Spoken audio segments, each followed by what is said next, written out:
Hello, interwebs. I hope you're all doing well, and I'm going to apologize right up front for the frumpy looking look that I have going on right now. It is currently a Monday when I'm filming this, and I usually don't film on Mondays. Actually, today's Mondays are usually my writing days, and I'm actually working on writing my Sex and Star Trek Deep Space Nine video today, and I'm going through all the research and fun stuff on that. So this is my frumpy writer look, but that's somewhat appropriate for what I want to discuss today, because the reason I'm filming this video a little bit off the cuff is because I saw some reactions to some people's because I saw some reactions in the comments to my review of the latest House of the Dragon episode 5, where I discussed my feelings surrounding, spoilers for that episode, the ending of it, where Sir Criston Cole murders Joffrey, a gay man, at the end of that episode in a pretty brutal and horrific scene. And I discussed in my review how that scene reminded me of the gay panic defense, where you would see a man in real life having murdered a gay man, and then sort of try to dismiss that, like, culpability for that, saying, like, he came on to me, so I just went into a rage and attacked and murdered him. I had to, and that being an actual thing that gets people off of murdering someone in real life. But very clearly, those murders are done in real life for out of homophobia. Even if the excuse given is total bullshit, it is usually those murders are about the man being gay. And then also the other thing, too, with that episode being the bury your gays trope of a gay man having been introduced and then murdered, and then his lover, and it can be for any sort of queer person, but in this case, his lover in that episode sort of having a tragic ending where he doesn't get to have a happy ending with the person that he loves. Now, I saw people reacting in kind of two ways to my review of that scene and my feelings on that scene. Some people, and for the most part, most people agreeing with the bury your gays trope, where we do have a character who is introduced, is gay, and then gets killed by the end of the episode. But I did have some people react against that and saying, no, this totally wasn't the bury your gays trope because the guy wasn't murdered for being gay, and that also goes into the gay panic defense, which I think is a much more nuanced discussion, which I'll have in a second. But I wanted to have this discussion because it was kind of frustrating me, partially because I feel like maybe I didn't explain myself well, as well as I think people misunderstanding what I talk about when I talk about tropes. So let's start with the bury your gays one, because I think that one's a little bit more cut and dry, and then the gay panic discussion I want to have a little bit more nuanced discussion on. But with the with the bury your gays trope, which again is like a gay man or a queer person being killed, and just sort of for the story, and like a gay character not getting to have a happily ever after with his lover. That does not require a character having been killed for being gay to it be the bury your gays trope. As a lot of people noted, Sir Criston Cole didn't necessarily kill Joffrey because he was a gay man. He wasn't sort of like, oh, he came on to me, or I hate him because he's gay, and that's why he murders him in the scene. But that does lead to a gay man having been killed literally the episode that he was introduced, and literally having a scene where we see a gay man's trauma, that person's lover, trauma at seeing his lover brutally murdered. And again, this is Game of Thrones. Like, brutal murders are sort of part of the game in every single sense, and part of the text of the show.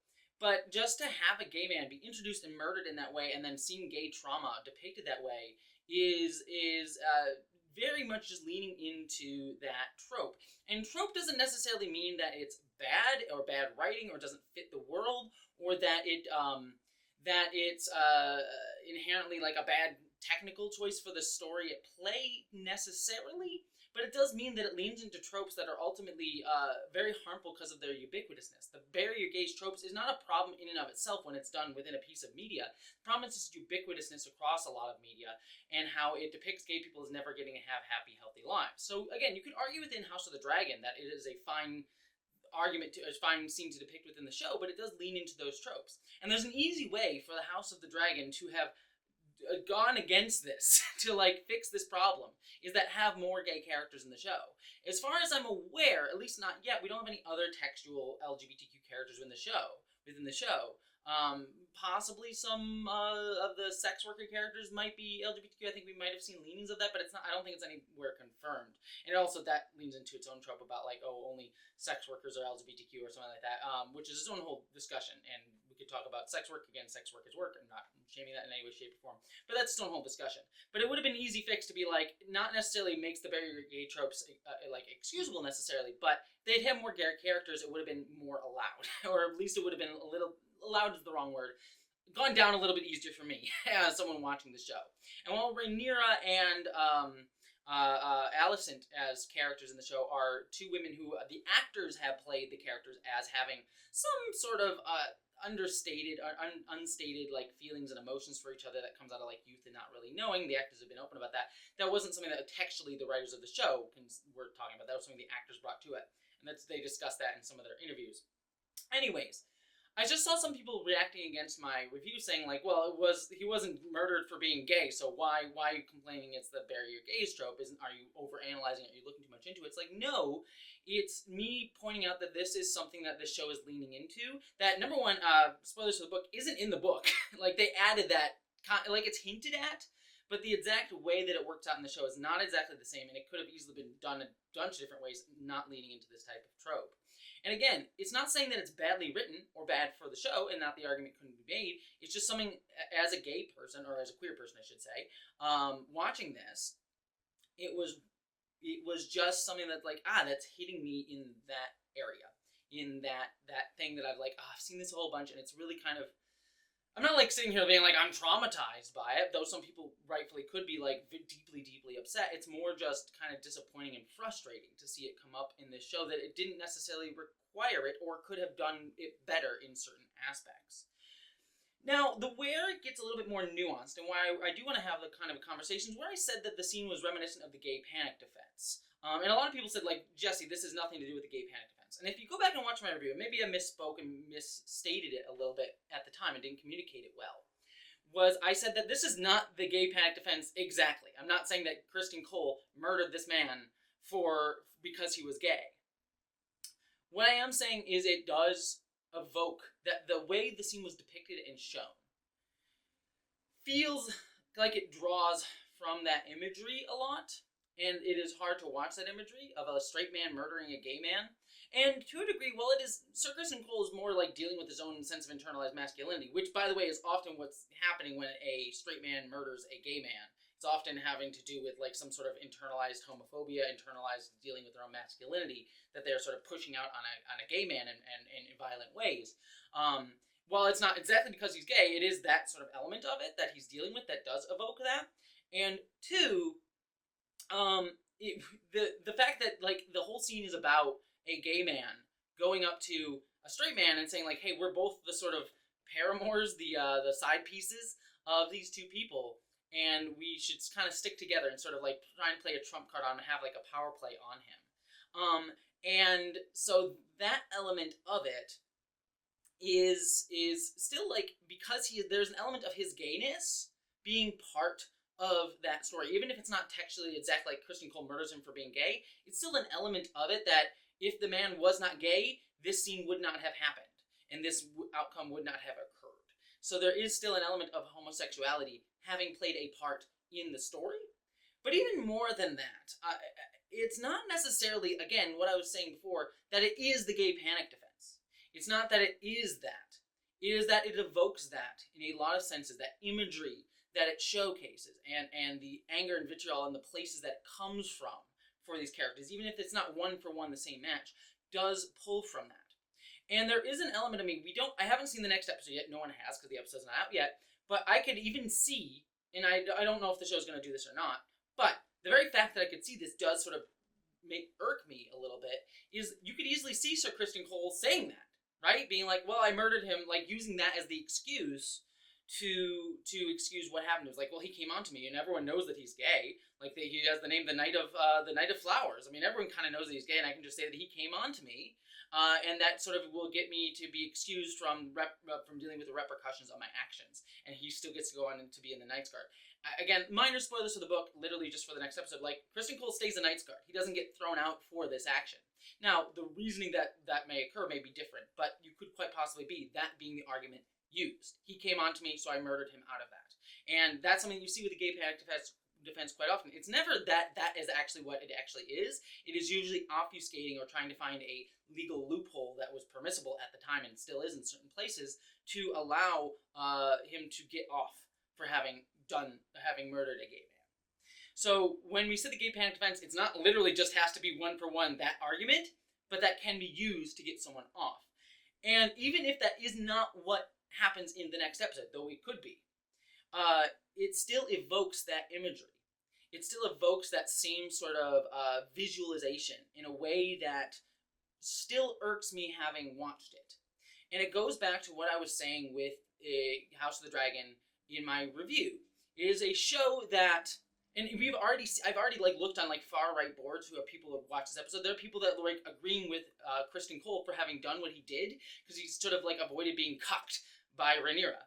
There are people that will read that sort of far right reading, that sort of like excusing Kristen Cole's actions into it because that's what they want to kind of be able to do in real life, and how the show itself is not making it clear enough that it is critiquing these actions. It is depicting them, and it does have these thematic threads of like the patriarchy sucks, but it still also revels in showcasing us the gruesome goriness of these scenes. Like the fact that we see this man's face literally torn off and just grossly mangled in this scene. It's kind of like taking a voyeuristic like pleasure in seeing gore and body horror, which we can do. I'm not saying you can't enjoy body horror. I certainly enjoy body horror, but in this way, in this context, the fact that it's glorifying it, kind of like American History X, which is the movie I brought up earlier about how many neo-Nazis took that movie, even though it's textually about saying neo-Nazis bad. Some neo-Nazis took it as like, look how cool this is, because the show in those moments wasn't doing enough to like make sure that this was actually horrific as it was, and sort of having that very clear textual piece of it of like showcasing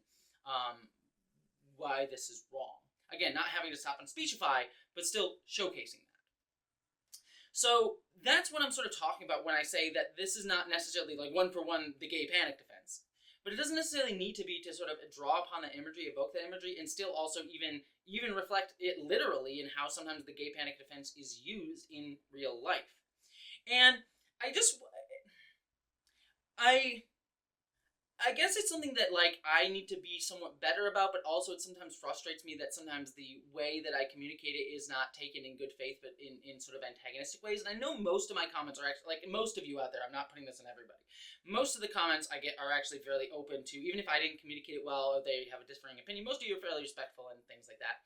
But especially with my Cyberpunk 2077 review that I did recently, or the Cyberpunk Edge Runners review that I did recently, one of the things that I spoke about in that review was that I found a lot of the women characters in that show to be fairly tropey and fairly like look at the sexy lady, sort of voyeuristically looking at women's sexy bodies, and then also having them be damsels in distress. And I got a lot of much more vitriolic comments on that review, mostly because I feel like that show has a lot of like Cyberpunk as like a game, and also the show kind of has a little bit more of that sort of like dude bro culture behind it, and also a lot of people probably found that review who weren't natural watchers of my channel, and some, not all, but some people will see a trans woman talking about like a dude bro thing that is sort of seen in those spaces and be like, the antagonism, this person hates the thing that I like, despite the fact that I spent most of that review talking positively about the show. But anyways, I'm not trying to like a straw man those people. The reason I bring that up is because I saw a lot of comments because these people were coming in and didn't necessarily know my content or what I sort of talk about or how I discuss art in conversation, not condemning art. Is that they sort of saw like me saying that I found these things tropey and said, you don't understand the women. There were so many women in this show that were really awesome and cool and had really good stories and they were part of the team. And they're not wrong necessarily. There is more nuance that I could have gone into with those characters, for sure. Like there are awesome characters, like there's I'm blanking on the names because it's been a hot minute since I watched the show, but there's like the character who was like the lolly girl who like is very violent and action heavy. There's the one girl who's like the one who is like the second in command who like cybernetically modifies her body and does all the tech stuff in the show. There's the main girl in the show who's like the main love interest who is also like part of the team and like can sneak into places and do those sort of things. Like they do have characters that do have agency, and I'm not saying that there isn't that like nuance in there. But a lot of the situations that these characters were placed in were fairly tropey. Like, the love interest girl was like a manic pixie dream girl in certain senses. Like, even though she was doing like having agency in certain scenes, there's one scene earlier on in the show, I think it's in the very second episode, where the main character is just like seeing her do things and looking at her and like, look how hot and beautiful she is while she does all this cool stuff. And it's sort of like that voyeuristic, like, look at like how manic, like, awesome and like dream girl she is. So even though she has agency, the way the story is viewing her is through these tropes and lenses and these sort of pigeonholed ways that women are viewed. And ultimately, at the end of the show, the woman is a damsel in distress that needs to be saved, and is ultimately the one saved by the main character, self-sacrificing himself in this sort of masculine bravado. And while there is some critique on that, there is discussion of that. The places that the women are still put in are tropey, and I'm not necessarily saying that they're badly written. Tropes don't necessarily equal badly written. I think the Sir Criston Cole scene, for what it is one of, in House of the Dragon, is one of the best written versions of that I have seen, outside of the fact that I wish they had more gay characters to sort of ease that a little bit. But, like, it's more a question of not, did you execute it well? It's more, was this choice narratively the most interesting or creative, or did it avoid tropes that have been existent for a long time? That doesn't mean that it's badly written. It just means that it's something that I've seen before, and sometimes leans into ongoing problems and recurring issues that we've seen just ubiquitous throughout media that ultimately marginalize and sort of lean into these stereotypes of marginalized people and LGBTQ people. Same thing with women and cyberpunk end runners. And I guess something that just, like, maybe it's just something I'm just thinking about a lot more lately, just because I've been a little bit sensitive to it after my recent Matt Walsh video on my other channel, is I've been a little bit sensitive to some comments lately, just because it's just sort of me being like, am I communicating this well, or is this just something that the internet is just going to serve up to me no matter what I do whenever I discuss these things? And I think it's a little bit of A and a little bit of B, and I can do better about communicating certain things. This channel is much more off-the-cuff, less scripted than a lot of my other stuff, so I'm sometimes not going to be as perfect in my explanation or saying things. And I also do these reviews, like, right after I see the show. So it's getting them up fast, rather than, like, necessarily having all the time in the world to be thinking about these things as I would, like, a video essay. But with the Matt Walsh thing, and I'm sort of ranting here, so I'll wrap this out soon, but with the Matt Walsh video, like, I got a lot of, like, right-wing assholes being mean in that video, and that was always going to happen, but it just sort of, like, leads me to have that question, like, did I communicate this well? Did I reach the people that I wanted to reach, or is this just people being, or did I fail at that, or is this just being shitty? That's my laundry finishing up. Welcome to my Mondays.